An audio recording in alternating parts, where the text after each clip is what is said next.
nakakatawang experience ko bilang landlord at mga natutunan ko sa experience na yon. Number one ang di ko talaga makakalimutan ay yung humarang ako sa sasakyan nung guest. Kasi nga hindi pa fully paid yung guest, check out na. Dalawa na lang silang natira nun eh.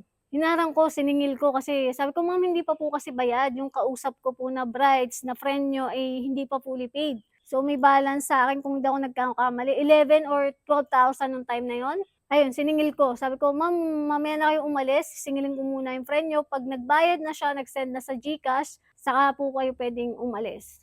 Yun, at ang natutunan ko doon ay pagka-check-in ng guest, before giving the key to the guest, make sure na fully paid na sila. Lalo na kung malaki yung balance. Yung ganung halaga, 11, 12,000, malaking halaga yun syempre. Fully paid na dapat. Wag mo nga hayaan na sabihin, "Bukas na lang ma'am." Bukas check out na eh.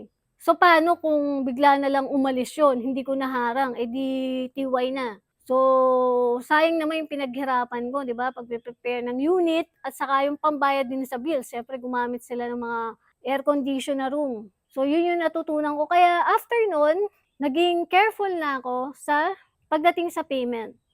May rules na ako na I will not give the key 'pag hindi pa fully paid.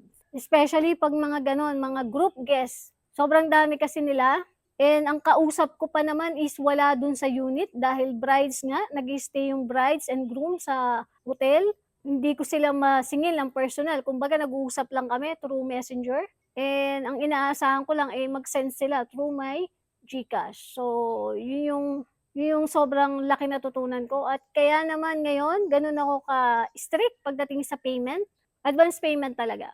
Yun yung policy ko sa mga unit ko. Lalo na yung group guest, basta group guest, ayan. 'Pag mga 1 packs, 2 packs, madali namang kausap yan, nasa unit yung kausap mo, so madaling singilin. Pero 'pag group guest, dun ka maging maingat lalo na yung mga wedding guest, yan. Yan yung tutukan mo, mapa-wedding guest man yan or meron din ako naging guest na mga sports.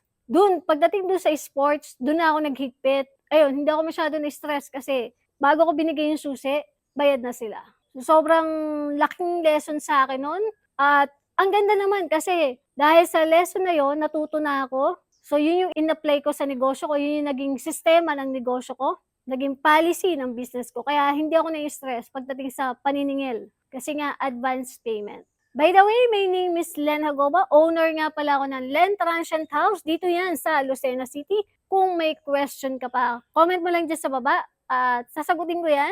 And paki-like naman and subscribe ka na rin. Join ka na rin sa group na binuo ko. Sa FB group, ang All About Rental Property Business at Bahay. Diyan pwede kang mag-ask ng question. Kung may naguguluhan ka pa sa mga sinabi ko, ayan, post ka lang dyan. Thank you nga pala sa panonood and see you next time. Bye!